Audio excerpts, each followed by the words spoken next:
I've been a homicide detective here for about 24 years, since 1982, with the Miami-Dade Police. The crime itself, I will never forget it.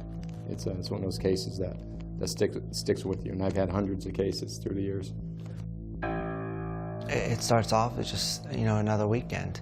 I've done the school week, and it's getting now towards the end of the school year, and we're going to just go out to this place, called Hidden Lake, which is kind of there was a dig. It was where they dug up the rock to use in cement, and it was back in the middle of the woods. And every weekend there was, it could be 1,000 kids out there, building bonfires and just having the, stereos in their cars turned up and just, interacting and having fun. I had a gun on me that I had gotten from a girl, I guess a couple months prior. She had stole a car herself and found the gun in the car, and she didn't want to keep it at home, so she gave it to me. So I had it with me that night, and I don't know who brought the idea up about just doing a robbery instead of our typical auto theft, just breaking in an unmanned vehicle. None of us had done a robbery before, but it's the late 80s and it's on all the television shows. It just seems easy. So we went to this four-way stop. It was really in the middle of some fields. It was around nothing. There was no homes or anything out there. So the plan was Carl was going to wait for a car to stop at the four-way stop, and as we've seen on TV, he'd point the gun at him, tell him to get out of the car, he'd get in the car and drive off. We would go back to Hidden Lake and just, resume our partying, and we'd see Carl later on that night or whenever. Well, he tried this, and he was too scared to approach a vehicle. Carl would stop and he would just get too nervous. He wouldn't go out to the vehicle, and so they would just keep coming and going. So he thought that he would be more comfortable if he could get the person out of the car. So Johnny and Eddie, who had their car kind of parked in the bushes, drove right up to the four-way stop, pulled off the road and put their hood up as if they were broken down, just waiting for someone to stop to help. And I don't know how long it was, maybe 20, 30 minutes.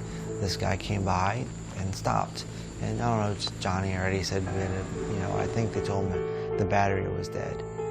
And so he kind of pulled up in front of Johnny's car and get ready to give him a jump. And when he got out of the car to go around to his trunk, that's when Carl approached him with the gun and just said, get away from your car, we're taking your car. And the guy kind of backed up for a little bit, a couple of steps, and then, was saying, you're not going to take my car. This was our first time doing anything like this, and Carl wasn't expecting that, didn't know what to do. And the guy was saying, no, I'm not giving you my car, you're not taking my car. And maybe, he saw the fear, the hesitation of Carl, but he ran at Carl to maybe take the gun from him, and that's when Carl shot him. And none of us was expecting this. We didn't think that, we would, have to shoot anybody, or that the victim of the robbery would get hurt in any way. First thing we did is panic and just want to leave. So, Johnny and Eddie jumped in their car, slammed the hood and drove off, and Carl was just kind of standing there frozen and hadn't moved, and the victim was on the ground, and so I ran over to the victim's car and jumped in it, and then Carl ran to jump in the passenger side so that we could drive away and get away from the scene. As I jumped in the driver's side to close the door, Carl got back out and went over and stood over the victim and shot him 4 more times.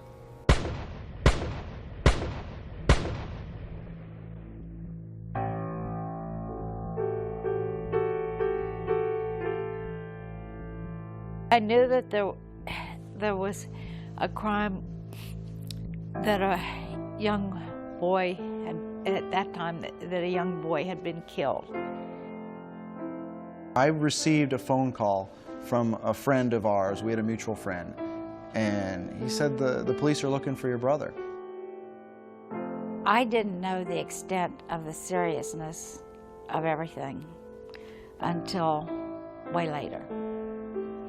But the worst day of my life was the day I drove him downtown and turned him in. I think the thing that bothered me the most is that Matt didn't seem to be remorseful. I think the strongest emotion I had in this time was dealing with that.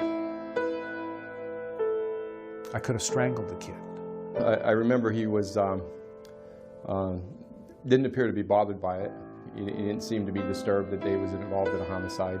All indications were that he was just as responsible as the shooter in the fact that he provided the gun, he set it up, he brought the other defendants in to go with him.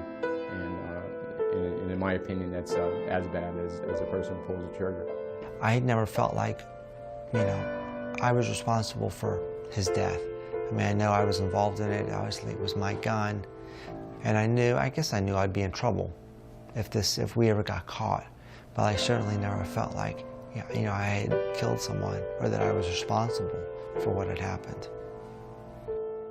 He was still trying to be the big deal, the tough guy. He got convicted. We were there at the sentencing hearing. The family for the young man that was killed was there. It was a very painful situation for everybody. I picture it clear as a bell. That gut-wrenching, that feel you have in your stomach when you know you're going to something that's not going to be pleasant.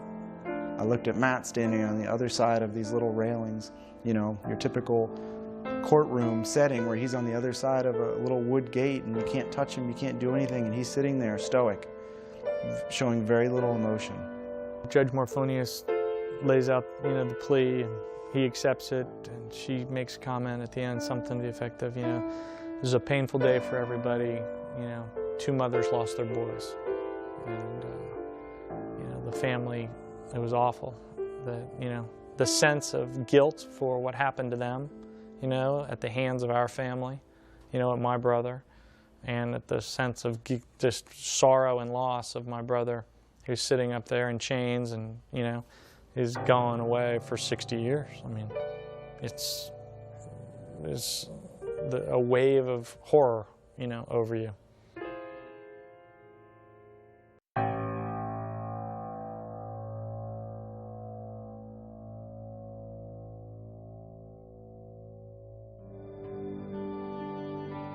Well, we wanted to have another child, and it wasn't happening, and so we decided to adopt.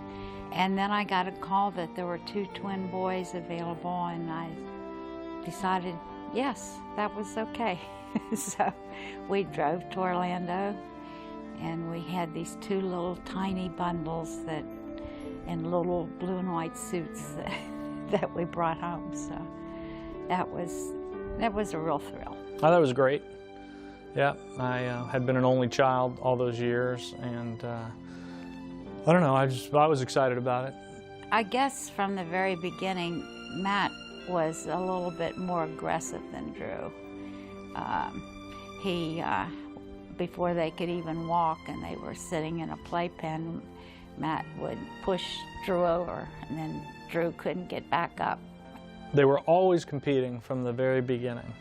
They would fight about everything. And I mean, it started when they were in diapers.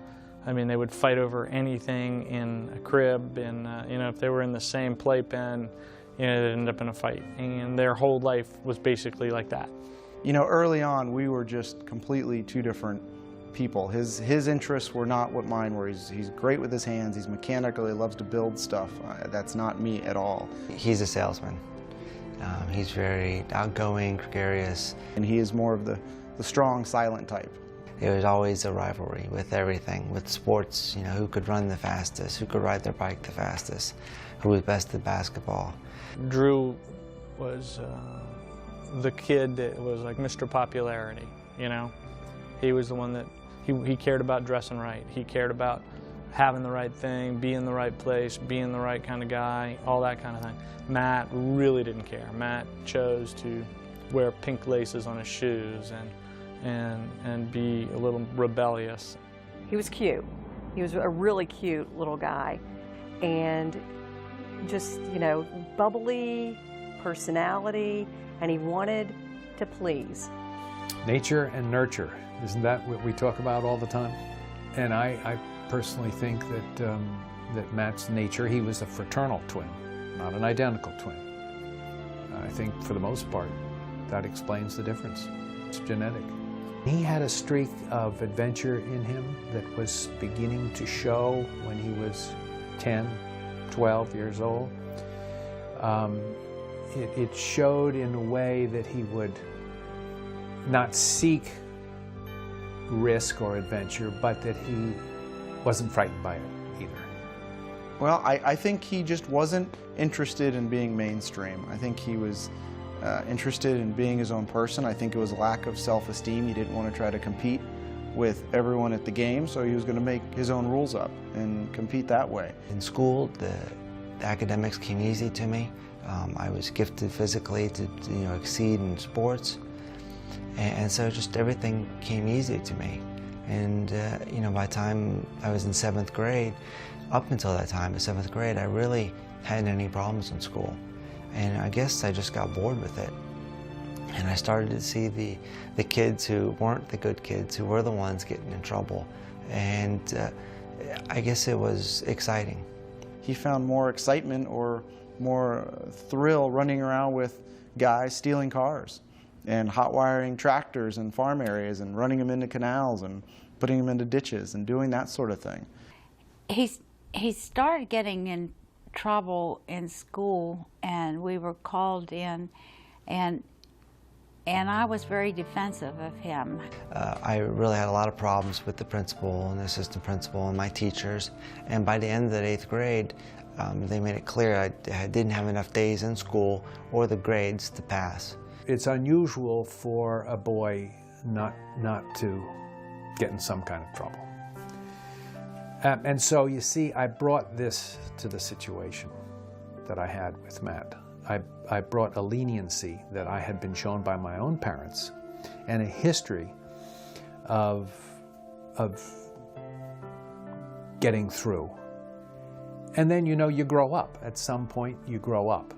It was always known in our house that my mom and dad wanted us to go to a Christian high school. 9th through 12th we figured was going to be at Westminster Christian, where my older brother Jim went. I would have to repeat my 8th grade somewhere, and Westminster didn't want me. So I was accepted into another local school called Palmer. So he goes to Palmer and I go to Westminster Christian. So immediately our competition doesn't dissipate, it increases, because we're both playing basketball, football, and track now at competing schools. It was a tough academic school. And it was, a new setting. There were new kids. I didn't know anybody there. And it was good. It was also the first time I'd ever been away from Drew. I wasn't now just, part of a pair. I wasn't Drew's brother and, there's Matt and Drew. I was just Matt. And that was nice. I saw Matt thrive in a tougher environment than I was in. Palmer was scholastically more difficult. He didn't bring a book home. I never saw him study. And he got a 3.8 GPA. I lettered in football, and I got the MVP in football, and the same in basketball. I got the MVP trophy for the basketball team, and for the track. I did really well, and I had a state record in a 440, which was my main leg on the track team. I was actually voted for the next year to be class president. I thought this was a turn for him. I thought he was gonna be a great high school athlete, a great high school student. I had these ideas of, newspaper articles about the Kern brothers playing against each other at local high schools and how fun that would be for both of us. And, maybe this would be a chance for us to find some common bond. I saw, a glimpse of what it could be. And really, it just didn't mean anything to him. About midway through my 9th grade year, there was just kind of a routine that set in. Monday through Friday was school, and, Saturday and Sunday I was gone just about the whole weekend. Just drinking and smoking and, stealing cars and joyriding. It bothered me so much I addressed it with my parents. And because of that history of our fighting and our competition, they dismissed it as me tattling, even making up something that wasn't true. If we confronted Matt, he always had such a great explanation. It was almost like everyone was in denial. I used to have discussions with Matt even back then, and I would look him straight in the face and say, "You're on something." "Oh, no, I'm not." "Oh, yes, you are. You know, you think you can fool your mom and you can fool your brothers, but you cannot fool me. I know you are." And then he got to where he was very belligerent, and he would say, "I'm leaving." And he was 14. I would think my mom would have killed me. But he'd just walk out the door and just leave. My parents' divorce sent shockwaves through the whole family. I left home in, I think around February of '88. So Matt was on his second downhill slide. And then when my dad moved out of the house, Matt really took advantage of that. My mom was distracted with a divorce, and then even more distracted with keeping Matt in line, because there was enough glimpses of what may have been happening and him disappearing at Friday night till Sunday morning to make it home for church, that I kind of had my own life going, and I had it going pretty well. My mom is the ultimate caregiver, you know, not a disciplinarian. My dad was the fist, and the iron fist that kept things in the house. And I would try as a brother to enforce stuff, you know, that I knew the way my parents would want it enforced, but there's a limit what a brother can do. And so there was a lot of stress there. It was a very rough time, so a lot of times I think it was too tough on me. I wasn't considering all the things that Matt was doing. He didn't come to Easter dinner, and then we received a phone call from this friend of his, and he said, "Matt's in big trouble, and you need to do something." And my husband said, "Where is he?" And this friend said, "I can't tell you." And I remember standing in the dining room and Jim being on the telephone. And then we found out very soon after that he was involved in a murder, and our lives changed forever. We learn from others. We learn from those that we hang around. And if you're hanging around good kids, you're going to learn good things. If you're hanging around bad kids, you're going to learn bad things.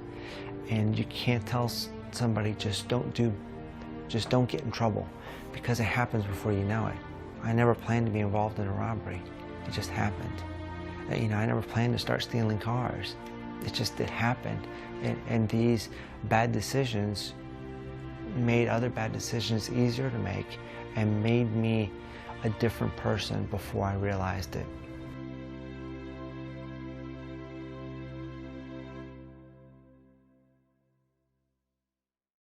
We got information from a friend of Richard Matt Kern's stating that he told her that he was involved in this homicide. And this is about a month later that we discovered he was involved in the crime. And then one thing led to the next, and we found out about 2 other people that were involved in the crime with him. They were eventually contacted, and it went from there. We ended up arresting all 3 of them, plus 2 friends of theirs who were involved in destroying evidence related to the murder. The detectives come to the house the first time when my mom and I don't know what's going on. They kind of tell us why they're looking around, that the young boy had been shot and his car was stolen. So we assume Matt knows some people that are involved with that. And you know, Drew had told us his brother was going to get in trouble someday. So I guess the bits and pieces that first came in were not shocking. But then when I heard that Matt had left the house and was in hiding, it was a wake-up call. There was a family friend who was a lawyer, but not a criminal lawyer. He was in business law, but the only lawyer that we knew. And he called me, and he wanted to talk to me. And of course I gave him a story at first. You know, like, well, yeah, I wasn't there, but this is kind of what happened, and I just heard about it. And he saw through, you know, my story and said, I need to know the truth if I'm going to help you. So I told him what happened, and he wanted to come get me. And he came to tell us that this was serious business and that Matt was going to spend prison time. And that was a real shock. When I heard that, that was a real shock then to me. I was not prepared for that. At the time, I remember thinking, if you asked me to write down the 100 things that could go wrong in your life, I don't think this would have made the list. I mean, I never would have thought my brother's going to get arrested, and then my brother's going to get arrested for murder. But you don't realize that in the state of Florida, I mean, nobody pays attention to this stuff because they don't deal with it. But if you commit a felony and somebody is killed, it's first-degree murder. That's the charge. I was, I guess, emotionally detached from most of it. I mean, I remember being at the homicide departments, you know, and they give you the little thing to hold up, you know, because they want to take a picture. I don't think I realized how much trouble I was in. Maybe they were still thinking, well, I didn't shoot him. You know, I'll get in a little bit of trouble and then I'll just go home. Maybe I'll go to one of those new boot camps they're talking about, you know, for 90 days and whatever. You know, I don't care. I'll get through this and I'll just go back home and go back to my life. I don't think it was for a while that I realized, hey, I could be in this for a while. You know, as a young teenager, there's that glimpse that this might be kind of cool. And that disappeared almost immediately when a newspaper article came out that said, "Rich kid takes murder rap." The press took that and ran with it and said, he's spoiled, his parents didn't discipline him. You know, no wonder he did bad things. They also painted this picture, you know, his family, pillars in society, and, you know, look what happened to them. This was something I had to deal with when I was at school, and I had reporters looking for me on the campus and tapping me on the shoulder. One of them in the library said, you know, "Are you Drew Kern? Can we talk to you?" You know, they want to make a story. It really kind of soured me towards a lot of things, but, you know, the press in particular. And it shattered my world of we're good people, good things happen to good people, you know, we're good people. All of a sudden the reality of, hey, you know what, we're not good. It was one of those things that when someone saw me at a party, "Hey, there's Drew. Do you know his brother's in jail? His twin brother's in jail." And it came up very quickly. It was a humbling experience, humiliating, embarrassing, painful. The whole experience of going to youth hall and sitting there and being put into a line with people that you never think you're going to be involved in. You never think, I am going to be going. You know, I think most Americans that are not, have never touched the criminal system, which, you know, obviously a huge percentage never get involved in any kind of serious crime. And they just think of those people over there, you know, those criminals. We don't want to know about them. We don't want to know what goes on in prison. We don't want to hear about you never hear politicians talk about it. It's just an object. Nobody wants to hear about it. Make it go away. And so you just never think of yourself as being in that category. When I realized that Matt was very much a part of a severe crime, then I had to admit that he had to be punished. It was unavoidable.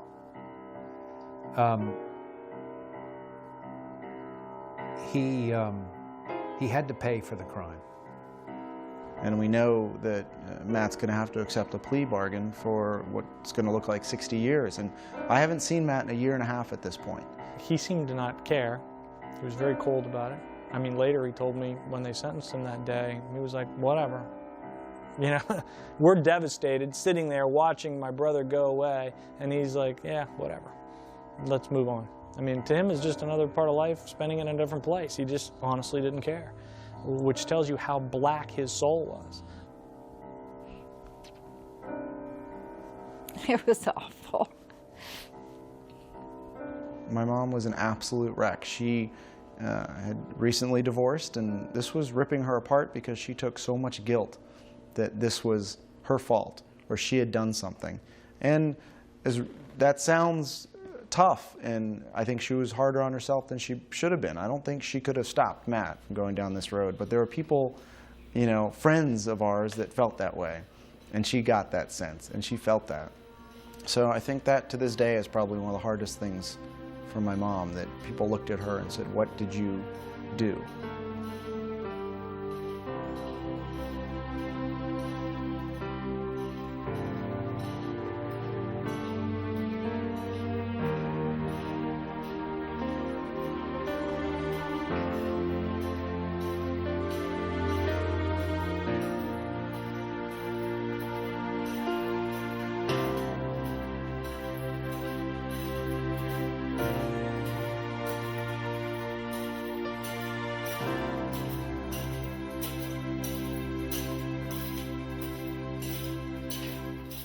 when young men, 15, 16, 17, are accused of a crime, I really feel that they should be segregated from the general population in these prisons.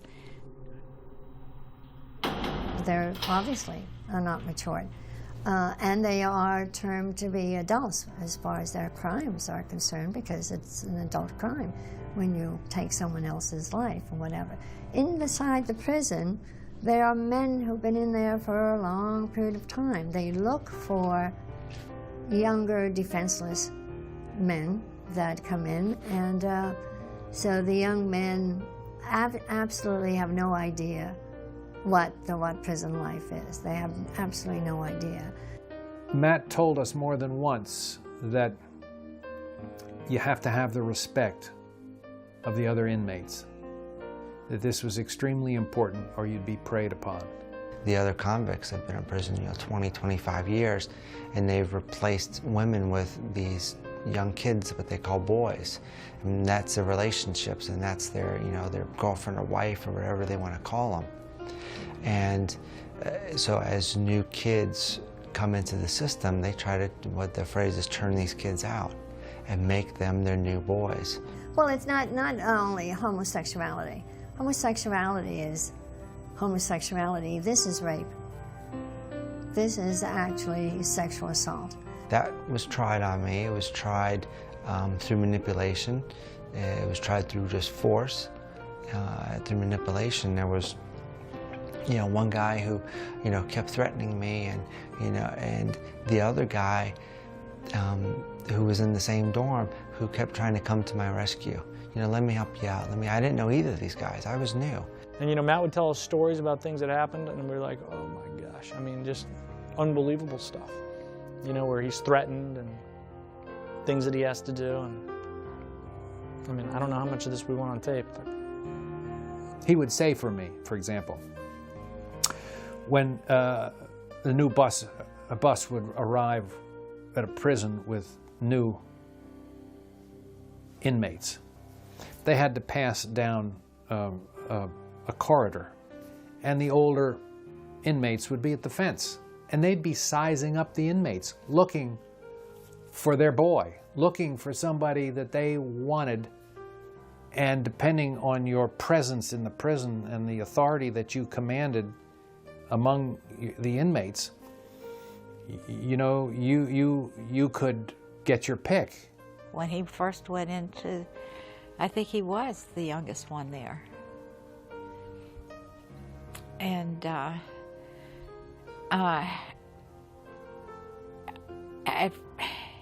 he didn't tell me a lot of stuff. I kind of knew going in what I had to do.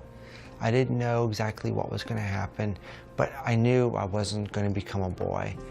I knew I had to do something for whatever the challenge was, whatever the game, whether it was just somebody, was going to try to force me, then I was just going to have to fight back. All I knew was this guy kept threatening me, saying, look, you're going to get a daddy, you're going to be with me. And I didn't want a daddy. I didn't want to be with him. I didn't see another option. One of the men have told me a while ago that when a young man comes in, excuse me, and he is being attacked and raped, he had better fight. So if he fights, he may end up with a broken rib and a broken nose in the hospital, and he may actually even be raped, but the attitude is that he fought. And then the men will respect that more, that he has fought and protected himself, or whatever, than someone who just says, don't hurt me, and kind of, gives in with it. It's very difficult for a young man or any man. I was scared. I didn't know what to do. It turned out that, another older white guy kind of saw, some interaction, saw I was having problems. I'm not sure what he knew, but he asked me, if I wanted a knife. And I said, yes, I did, and he gave me one. And then that was the knife I ended up using to stab the other guy. That first visit was awkward because I didn't know what to ask, and I didn't know what to say, and most of the time he's in prison, I don't know exactly what to ask. You know, I want to avoid things that are too personal because I'm so worried he's going to crack and he's going to break down because I know I would. And I don't have the makeup or the toughness to stand what he stood through. You can survive being a lot of different ways. It's just like, you know, making a living, you know, on a job. There's different ways to make a living.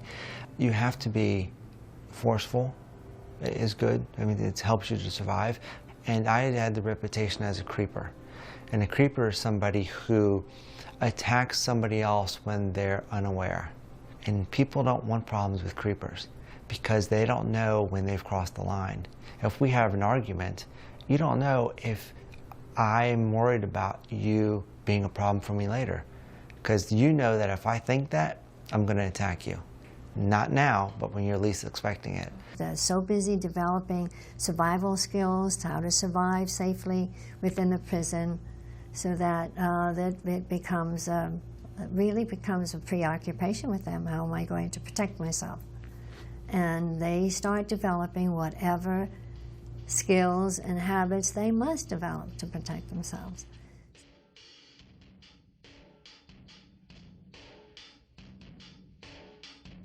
Shortly after getting to DeSoto, my first prison, somebody brought me a square board for gambling. He said, pick 4 squares for $1. So I put Matt down and he said, no, you don't, if the guards catch the board, then you know, you'll get in trouble if they know who signed the board because you're gambling and that's illegal. So he said, just put a nickname. So I'm thinking, and the only nickname I ever had was Face. So I wrote Face down. Well, because I was new at this prison, this guy didn't know my name, so he started calling me Face because he figured that was my nickname. I didn't care, fine, okay, he calls me Face, but then other people started to call me Face because they would hear him calling me Face. So for the rest of the time I was in prison, that's what I was known as. He was beginning to fit into the prison system inside. When I say the prison system, let me explain.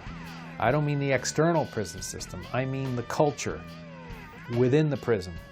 Oh yeah, I adjusted. I got into the prison life. And again, I just figured I'm going to make the best of this for me.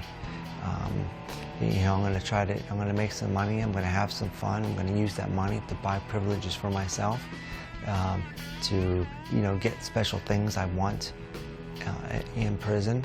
I'm going to use what I can, like if it's in food service, to feed the guards, take care of them, or do things that I can do to make my situation better. It was probably, you know, a year or so before I really got into the hustling, you know, that I was into. He would sit and tell me about some of the scams he was running in prison. If you work in the kitchen, they teach you how to steal stuff from the kitchen to sell to the inmates who are back in the compound. If you work in the laundry, you can get people to pay you to iron their clothes, or steal stuff to make weapons, or steal stuff from the pantry to make wine. The stuff for making wine we would get from food service. And making the buck or the wine, it's using, you know, sugar, which will turn to alcohol, with a starch, you know, like rice or potato or yeast, and a citric acid, like orange juice. And we would try to steal bulk. So we're not every day bringing 2 or 3 pounds out. We would try to, you know, take maybe 20 pounds at a time and sneak it out. And it was tough. You had to plan it and you had to find the weakness with food service because they kept the doors locked.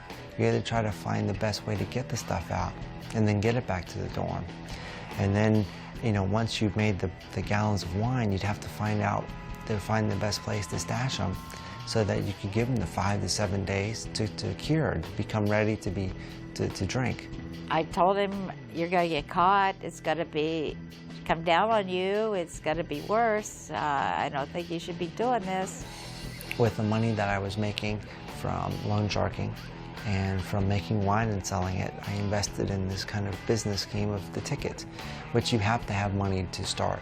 He was involved, as he has said, in gambling on football games. I would say that's a typical behavior. And also, in doing that, he is adapting to prison environment. That's what he is adapting to. Now he wants to be, quote, one of the men. The unspoken code among the men is stronger than the written code of the institution. So I was running the football rackets. I didn't do it with other sports just because there was too many games. I mean, basketball, there's 10 games a night, 7 days a week, and that was too much work. I ran the football tickets through football season only. And then I just, the opportunity to be able to get some drugs in just kind of fell on my lap. And so it was just something else to do. I talked the guy into, instead of just bringing in his drugs and smoking it all and wasting it, bring in a little bit more than he has been and let me buy it from him. And what he would bring in to sell to me would be enough to pay for all of it that he was bringing in. So now he could just enjoy smoking for free. But what he gave me was enough for me to almost double my money or more than double my money every week. The biggest indication I got when he was doing well was he actually would send money to me. When I was at Florida State University, he would send money to me to put in an account outside of prison. And I said, man, that's something else. And I never ran into anybody else that I could compare to me. Somebody, especially a white kid who had achieved this kind of status, who could run a compound, who could control the drugs on a compound or the gambling on a compound. He'd come out to the visiting park with pressed his visiting park whites on, and they were creased down the leg and creased down the sleeve. I said, man, I can't believe they launder your clothes like that. He goes, they don't. He pointed to another inmate. He does it for me. He's paying a 40 or 50-year-old man to iron his clothes. I mean, he is running the show. It's one of the most impressive things I'd ever seen. At one point, he was working in a kitchen. He's ordering the food for the prison, which means when something special comes in, it goes right in his office and right out the door to wherever he wanted it to go. I could walk around the compound and know that I wasn't going to be bothered, that most of the officers weren't going to bother me, that the inmates weren't going to bother me, that I could do within the confines of the fence what I wanted to do. We never got into a lot of the prison goings on. I didn't want to broach that subject, and he never broached it.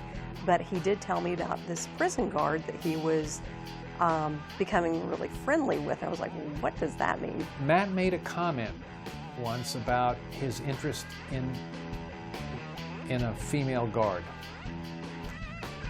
And there were two of them.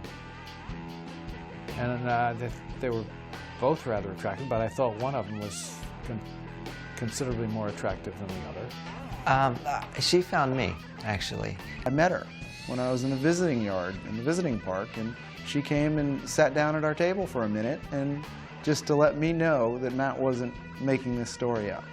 And she was an attractive guard, and I gave him a high five, and I said, God bless you, congratulations, you've got a girlfriend.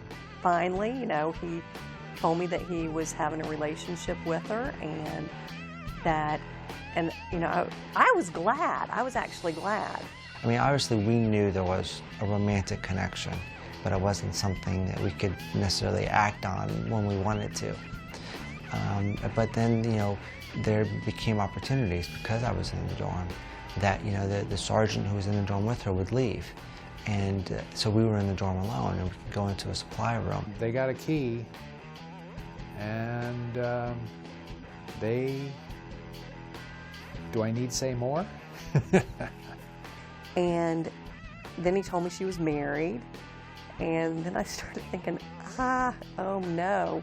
Then I found out also that he had given her a ring. And I found out that she could visit him if he was in another prison. So therefore, he was trying to get relocated to a nearby prison, not one too far away, where she could then go as a visitor and see him. She called me and would confide in me about some things with Matt, and I remember thinking, this is too much. I am living in the twilight zone. But it was quite a while before anybody kind of realized that there may be a problem here. And when the officers did realize that, they came down on me hard. They didn't know we were involved, but they made it clear to me. They surrounded me one day in the cafeteria and just let me know I was to stay away from her. I wasn't to see her. If she was not working my dorm, there was no reason. She was working another dorm, there's no reason for me to go around her. And if they saw me, they were going to have me locked up. Is that how the relationship ended? I was transferred, and I assume it was because of my relationship with her. And I wasn't happy about the reports that I was getting, the intimations I was getting from Matt, because you know, occasionally this would result in a DR, that's a disciplinary report, and this goes on his record. I mean, he still was my son. I still loved him. I was going to support him, help him, do anything for him I could. I was still a distant child. I was still distant emotionally from them and kind of just doing my own thing now. I was building a reputation for myself in prison. Then they were just mom and dad coming to see me. And I would go out there and meet with them or see my brothers and just kind of have a pleasant day with them, not get into specifics, just happy to see them, you know, glad you came, thanks, and see you next time. And then get back into who I was on the compound when I leave the visiting area. It's really very difficult for these families to cope with that. And they have to develop their own ways of coping with it. At the same time, some families will disown their family members. They will disown them. He's not my brother. He's not my son. He's not to do such a terrible thing. I think that some people sort of give up on their kids, but I don't think you should ever give up.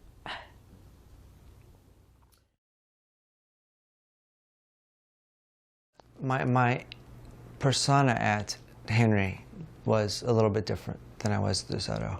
You know, I got there and was just kind of getting my feet wet. I didn't realize this was only my second prison. So I had no idea getting there what I was in for. If I was going to start all over from scratch, making a reputation for myself, I always kept a knife on me, somewhere, either on my person or in my property. You know, my motto was, it's better to be caught with one than without one. Here's this guy, he apparently told the officers that I had a knife and that I was going to kill him. And so since they actually found the knife on me, he thought that they would believe that I was going to use it on him and that they would transfer me. So he was bragging about getting me locked up and getting me transferred, he thought. Well, they didn't transfer me. They kept me there for a couple of weeks in confinement because I had the knife. That was my punishment. But then when I was released, right back out to the compound, and in fact put in the same dorm with him again. I wanted to make my point, not just to him, but to the rest of the compound. This was a message to them. You're not going to snitch on me. You're not going to just get me out of the way. There's punishment for doing that. And so that day I went around the compound and just tried to make sure I had, you know, a weapon, you know, a pipe or a knife or something. So because that night when we were in the dorm, I was going to get my payback. So I just waited for him to go to sleep. I pulled the pipe out and I went down to his bunk and he was unaware I was there. And I pulled it out from underneath my jacket where I was concealing it and I swung it and hit him in the head with it. It was a serious head wound.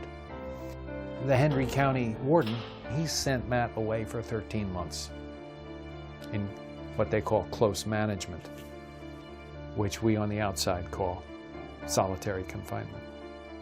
And while he was there, we couldn't visit, and I would hear from him very rarely at that time. The old Quaker way is to put them in solitude and let them get right with God. When I got to confinement, through that night and the next day, I started feeling bad for what I had done, for hitting the guy with the pipe. And yes, I mean, to you that may seem like, well, that's human. You should have felt bad, you shouldn't have hit him. But to me, that was new. I had hit other people, had stabbed other people for the same kind of principled reasoning. It's, you know, on principle, I'm going to stab you because you snitched on me. And it's something that I had no right to do and I shouldn't have done, but I never felt bad about it. I was living in an aggressive, violent society, prison. And these are the rules, and this is how I'm going to live. But this time I felt bad. I felt guilty for what I had done to him. And this was a new emotion for me. And even through most of my conviction for the murder that sent me to prison, I didn't feel bad about the kid that died. He just, you know, hey, I didn't shoot him. You know, I'm sorry he's dead, but I didn't feel bad about the pain and suffering I put my family through. You know, it was just, okay, you know, I'm the one in here. I'm the one locked away. I'm the one going to prison. And I've never really felt that guilt or that remorse until now. He was sorrowful for the first time in his life. For the first time in his life, he had the emotion of sorrow. When they come to that realization, then they begin to think about their victims. They begin to think about, you know, repentance. And I had a Bible that my dad sent me just after I was incarcerated, just after I was sent to prison. And I kept it with me. I had it the whole time. I never opened it or read it. It was just kind of in my locker. And but I had it then, and I had it in confinement. And the next day, I got it out and started reading it, just because I wanted to try to address this guilt somehow. I didn't know what to do. If they get into the spiritual, and regardless of what faith, and they become to know that they have an all-forgiving God, that they feel a little bit better about who they are. I was raised in a Christian family, and I was raised going to Sunday school, so I knew what the gospel was. I knew what the Bible was. I didn't know what reading the Bible was going to do, but I felt like it would somehow, if not take the guilt away, I was addressing it somehow, just reaching out to do something. And I just started reading the Bible, and the more I got into it, I don't think the guilt just went away immediately. I think I still felt it, but I came to the realization that I had become someone, that a violent person, and that I needed to try to get my life together. They may put on a big front, a big facade. They may be big, tough guys walking through the prisons and whatever else, but inside, they are still not sure of who they are, and they have to learn to forgive themselves. Never forget what they did, but forgive themselves. The Christian faith is all about forgiveness. It's all about mercy. It's all about second chances. Religion plays a bigger part, regardless of what, and it played a part with Matt. It plays a part with almost everyone that's going to succeed. The first thing I realized is, I think, just about love. You know, not the grace or forgiveness, but the emphasis in the Gospels about love. And realize, you know, that as an emotion or that as a principle in my life has been lacking. I mean, I hadn't showed love to anybody. I wasn't showing it to my family. I wasn't showing it to anybody in prison. I wasn't really showing it at all. And that really hurt me. And I really realized how much love I had received from my family and how hurt they had been from this whole process. And I started to write them letters, just kind of apologizing for things I'd done in the past. His feelings for us were expressed, and he would write how he did some poems on helping mankind and how we are put here on earth to help each other and be there for each other. And he started, you know, you just knew that these things were coming from his heart, and he was different. I realized I need to be a better person. And I realized what I've done to you guys, and I'm sorry. No promises about what I'm going to be in the future, but for right now, I realize what I've done to you in the past. I kept all the letters that he sent me. And it's and I don't know, maybe it's a spiritual thing. Maybe it's maybe that's that sense of the Holy Spirit that when I read the letter, I knew it. I'm just telling you, I knew. I think the single most impressive thing that happened in his years of incarceration was an envelope I got from him that had in it, on lined paper, a series of book, chapter, and verse from the New Testament. I knew the Gospels kind of told the story of the Bible. And you know, there's a lot of Old Testament that is alluded to in the Gospels. So I went back to read the Gospels again and was just surprised at how chopped up it seemed. So I wanted to create a singular gospel. I also wanted to put it in chronological order, which they weren't in. He called it the consolidated gospel. It was something very tangible and real that showed Matt's life had made a significant change. It's incredible to see a tough, stoic, quiet person become more affectionate and more of a loving person in an environment like that. You know, if you have a cataract removed, they remove the darkened lens, and it's like he had a whole dark lens over his whole body. His conversations were different. He was more interested in the family. He was interested in doing the right thing. You couldn't fake it. And I felt like Matt could never fool me. He was smart, but I knew him well enough to know when he was lying to my parents as a child. I knew when he was stealing. I knew when he was in trouble, and I knew when he was faking it. I always felt that way. So when I would sit with him and see this different person who would tell me, his brother, that he loved me when he couldn't muster those words, you know, very easily ever before, it was an incredible thing. And it was so incredible that I was sure it was genuine and it was sincere. I know how easy it can get to be bad, how easy it is to make the wrong choice, and how even the worst person can improve, can become better, can change themselves. Here's a guy who's now made a change, committed his life to Christ, changed his life. It's very easy to do in solitary confinement.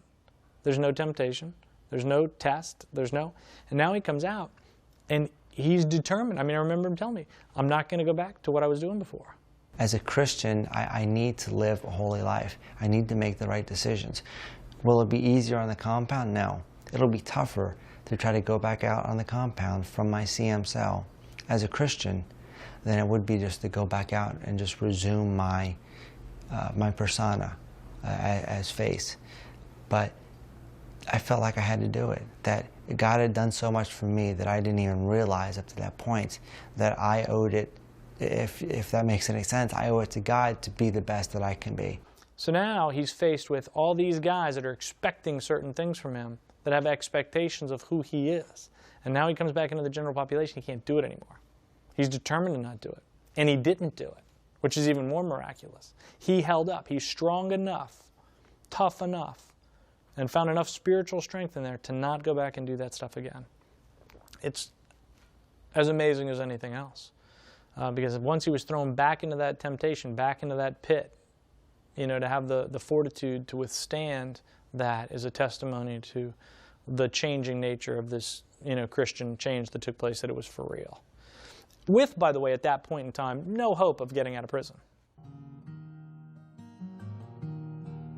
My son Jim said to me, Dad, there's a good chance you're going to die before Matt gets out of prison.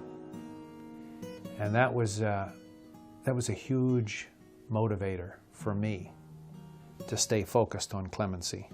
I probably had never heard the word before, and he said, we need to do some research and see if we can get Matt out of prison. And it was something that my dad felt strongly about. I felt that he should be in prison. Okay, he was in prison. Fine, so, you know, my conscience enabled me to think, okay, now, how do I get my son out of prison? You know, I don't see how this is going to work out. I'm not only in prison for murder, I just got sent to close management for a year because I'm beating people up on the compound. So I couldn't see how they were going to get me clemency, but you know, back to the mustard seed, anything's possible, and all right, Dad, you know, you go for it. Clemency is granted to people who are incarcerated or even those who are out of prison who want their civil rights restored or perhaps want a pardon from the crime. It can vary from a pardon, which is a full forgiveness by the state. It puts you back in the same situation you were in before the crime was committed, to a reduction in sentence, to a forgiveness of fines and a release from prison, either at the present time or at a future date. Well, I had heard that a law firm was close to the governor. They had maybe supported his campaign in a big way, and I knew an attorney in Sarasota who was with that law firm, so I called him up and I told him I would like to meet the two senior partners of the firm. So he arranged that meeting for me in Fort Lauderdale.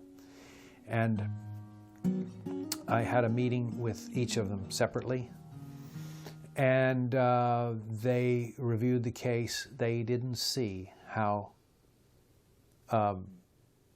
Matt could be granted clemency under the circumstances. Thousands of people apply every year for clemency and only a few receive it. Generally, I think it's around 12 or 14 cases a year receive clemency. After I got the negative feedback from a couple of lawyers, I decided to drop in on the clemency office myself in Tallahassee and see what it was like. Drew was going to Tallahassee Community College at the time. He was in Tallahassee, so he and I just walked in the door of the two staff ladies that ran the clemency office of the state of Florida. And we chatted with them. And we asked them if what was involved in clemency. Lots of paperwork. The paperwork is massive. You have to have all the court documents, just a lot of legwork to be done. So they gave us some papers to read, and they said you have to make an application. And we asked them to walk us through the application, which they did. They were quite helpful. We said, well, do we need an attorney to do this? And they gave us a lot of encouragement to just proceed. For me, it was an interesting education of the real system behind the system and how clemency works and how the Department of Corrections really functions. And I'm there in Tallahassee, and Dad wants to start meeting with clemency aides and the clemency board. Basically, my dad put together his own book with his own information and letters from people and his own plea. After we completed the application, we go see Phyllis Hampton.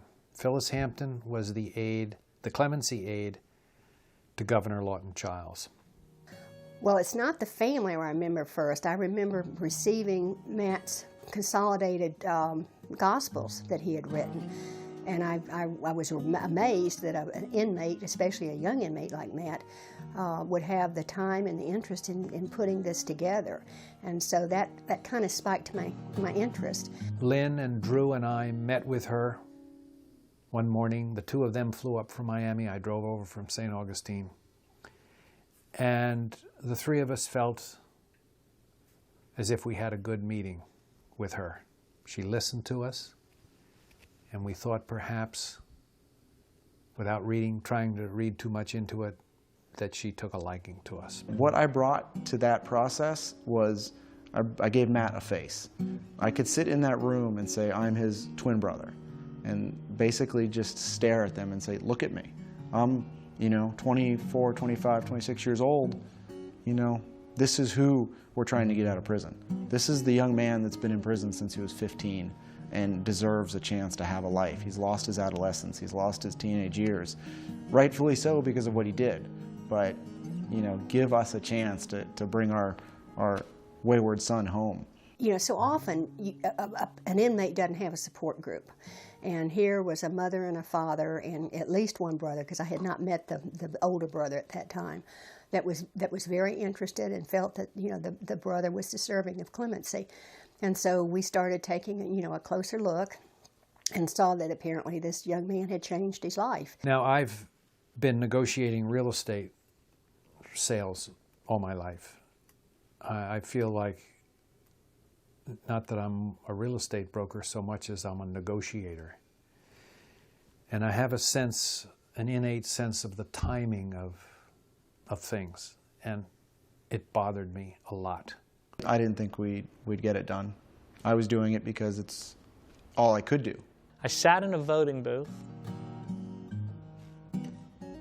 for governor of the state of Florida the first time Jeb Bush ran. And he was running against Lawton Chiles. And I'm a right-wing conservative. And I knew that if Jeb Bush got elected, my brother had no prayer of getting clemency or ever getting out of prison. And I looked at the ballot, and I sat there, and I thought, what do I do? And I voted for Jeb Bush and prayed that he would lose. I had no idea the family was Republican. I mean, again, with Governor Childs, that made no difference whether you were Republican or Democrat. When you complete the clemency application, it goes first to the parole commission. You know, and they meet with the state attorneys, with the attorneys on both sides, the law enforcement people, family, friends, you know, and just find out as much information as they can about the case and the person. We got past the parole commission, and that all took several months. And then in due course, we got word that we were on the agenda for the upcoming clemency hearing. I was getting close. If I failed, Matt would spend another 20 years in prison, and probably more. Then we learned that the prosecutor's office in Miami could not locate the family of the deceased, the victim. And at the last minute, because the family is entitled to their 10 minutes,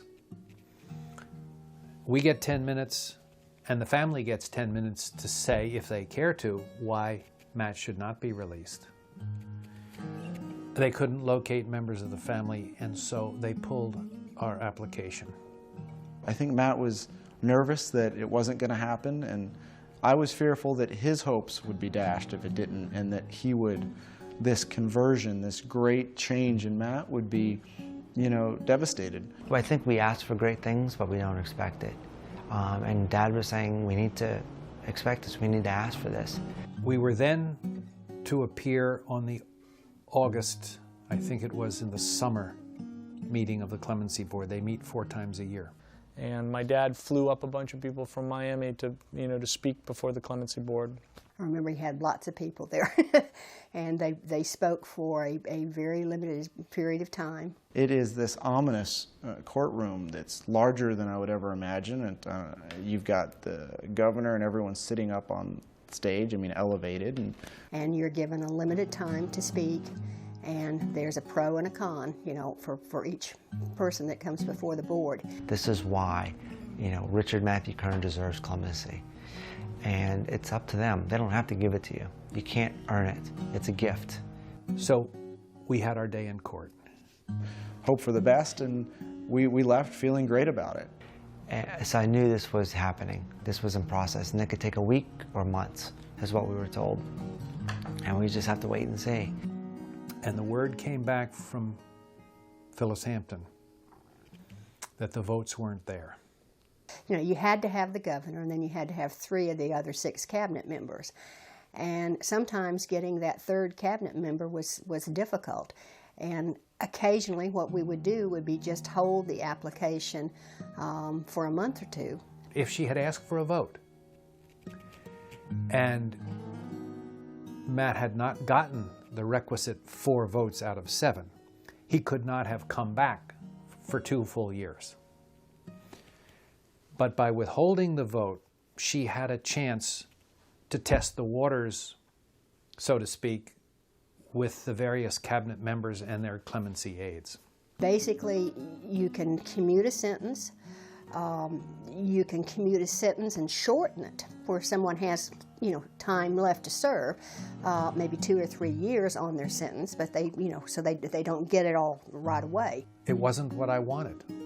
When Phyllis informed me that she was proposing clemency on 2 counts, but for Matt to serve out the full 1st count, that would mean another 4 years in prison. I was crushed.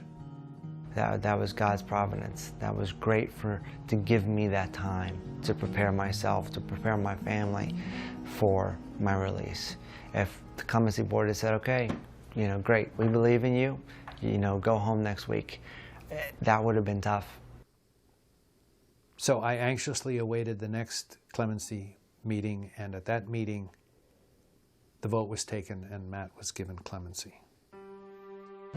I understood he got clemency through a previous governor, Governor Lawton Childs, and nobody spoke to me about it. And whether you're the governor or not, if you're going to give clemency to a convicted murderer, then I think that you should at least contact the police detectives that were involved in the case and find out a little more about it, other than just to release them because they're wealthy or their family has money. I don't think he served his debt to society at all. I think Matt Kern got clemency first and foremost because he had changed his life. He had become a Christian while he was in prison, and I think most of the clemency aides felt that this was a true conversion and not a jailhouse conversion as we see occasionally. He certainly had as strong a support group in his family and friends that I ever saw in any applicant.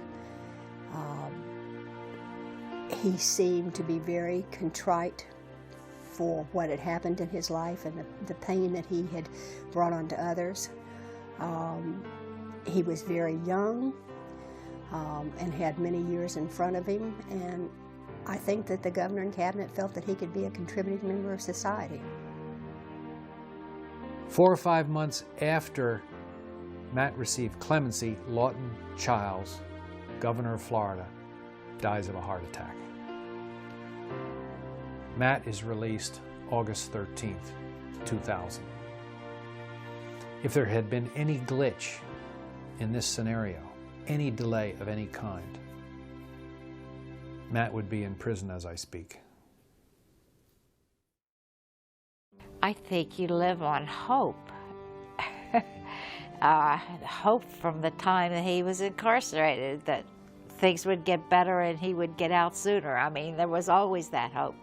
And so we took a couple of our SUVs and piled everyone in there and drove up to, the release center on 41st Street here in Miami and waited. Of course, I wasn't going to believe it until he was safely in the car. I've never been so anxious in my life. I'd been to dozens of visitor parks and met with Matt tons of times, but never was I so anxious as to watch him walk out those doors. And he comes strutting out as he does, and he's in civilian clothes, and the guard immediately says, "Don't touch him, don't talk to him, he's still in our possession." And they had to have him do some paperwork and sign out, and my mom is there. And I was in tears, of course. And then we all got in the car and drove out and had breakfast. It was just marvelous. Since he went in at 15, he never knew how to sign a check, fill out a check, or apply for a driver's license. All kinds of things we take for granted. Now everyone's just carrying cell phones, and the amount of communication between people. I guess that surprised me, and just how, going back to South Dade where I grew up, just how much everything had been built up. All the fields were now, rows of houses. For the next month or so, he just settled in at his mom's house and got his 2 feet on the ground. And shortly after that, his older brother got him a job with a friend of his who was a general contractor.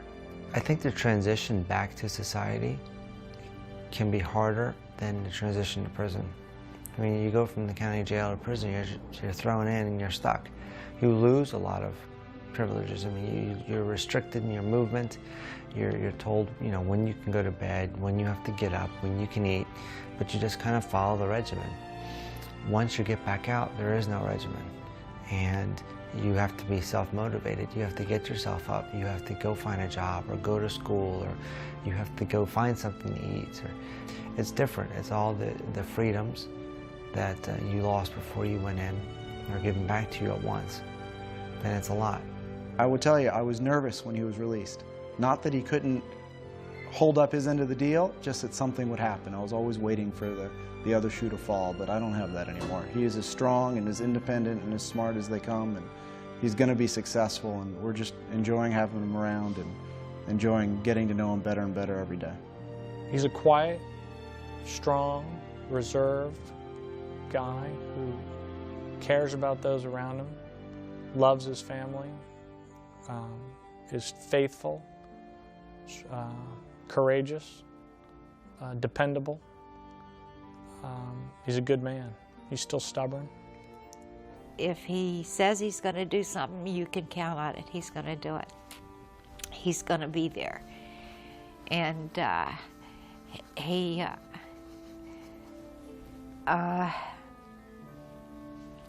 is the most hardworking, honest, and dependable person that you could ever imagine.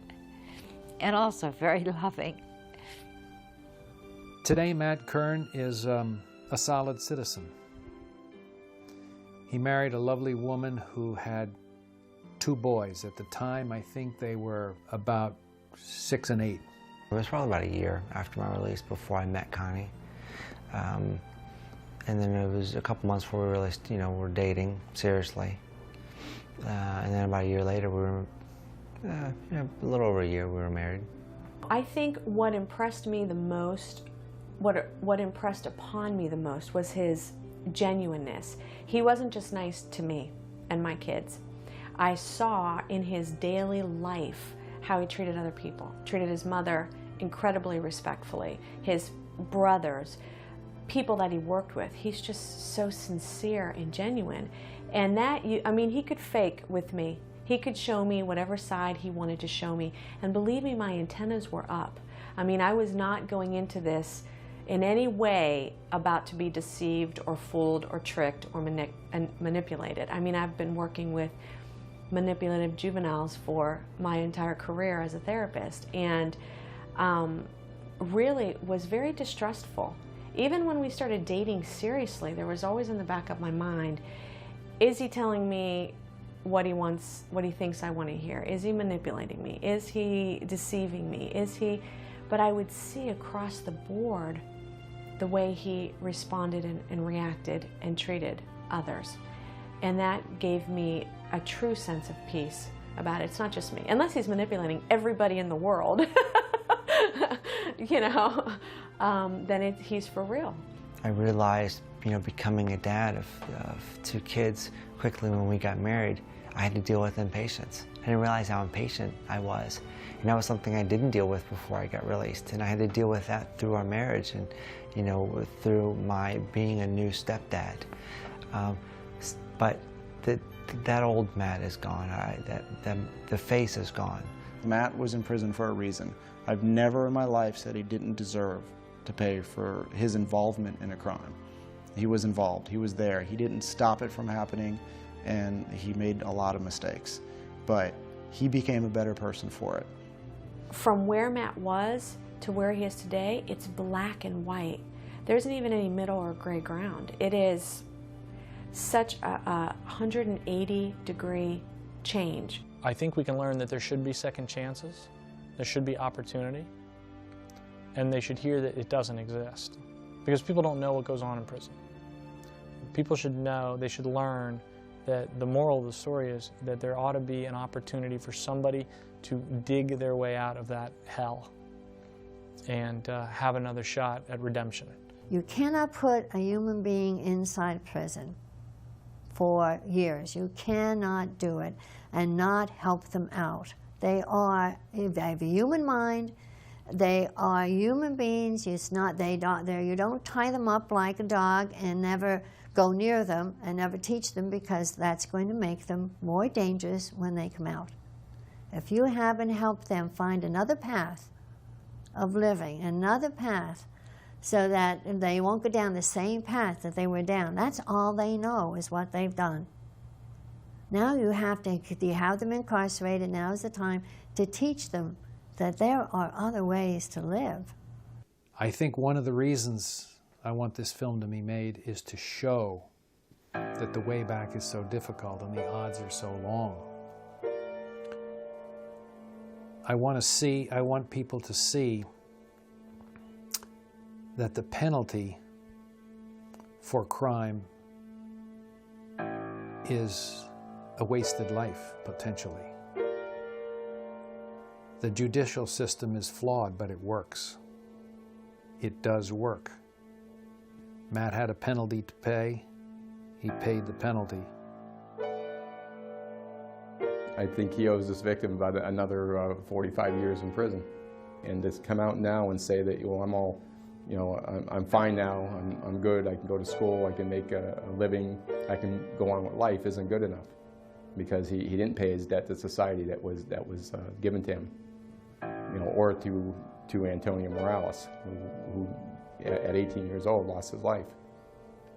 It was, you know, whatever he does now that's good doesn't make up for what he did to kill or be responsible for killing Antonio Morales. What do you feel that you owe that young man who lost his life all those years ago? What do you owe him?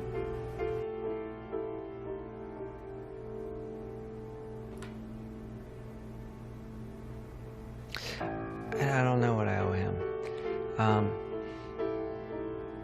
You know, I came to peace with what happened after I became a Christian. I'm responsible, you know, in part for what happened that night. I'm responsible for what this family had to suffer. And not just him, but, you know, the other people who were arrested. You know, Carl, who was the shooter, and his family, and, you know, Eddie, who was also arrested. All these families, you know, who were impacted and were changed dramatically from this one night because I know I had a gun and because we as a group decided to go do a robbery. And how quickly that just little silly decisions changed all of our lives and changed the lives of all of our family members and all the other people, you know, that we know. It changed all of them with what we did and what they had to deal with. I don't know what I owe him. It was, you know, his death that caused this change, that sent me on this road that brought me to where I am here today. Without that, I wouldn't have had a lot of bad, and I wouldn't have had what I have today, which is a lot of good, a lot of great. I don't have an answer for what I owe him. I don't know if that's good or bad. I owe his parents, I think, you know, the apologies that they would never accept from me, the prayers that they've been able to get past the loss of their son.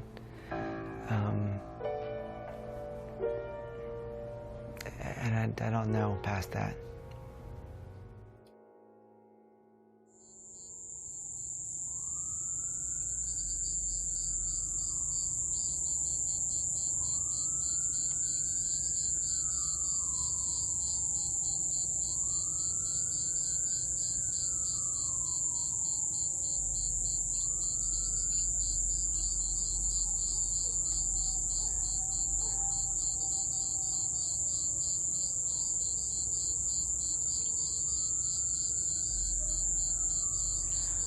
Our Father,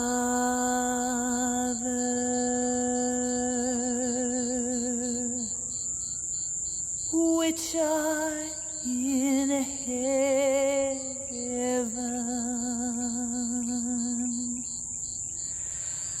hallowed be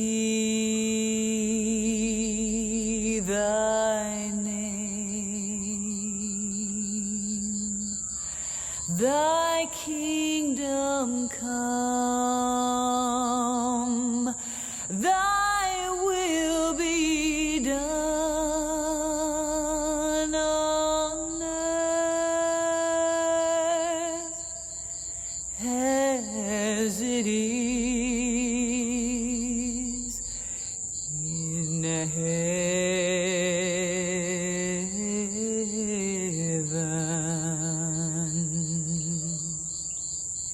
Give us this day our daily bread, and forgive us our debts as we forgive our debtors.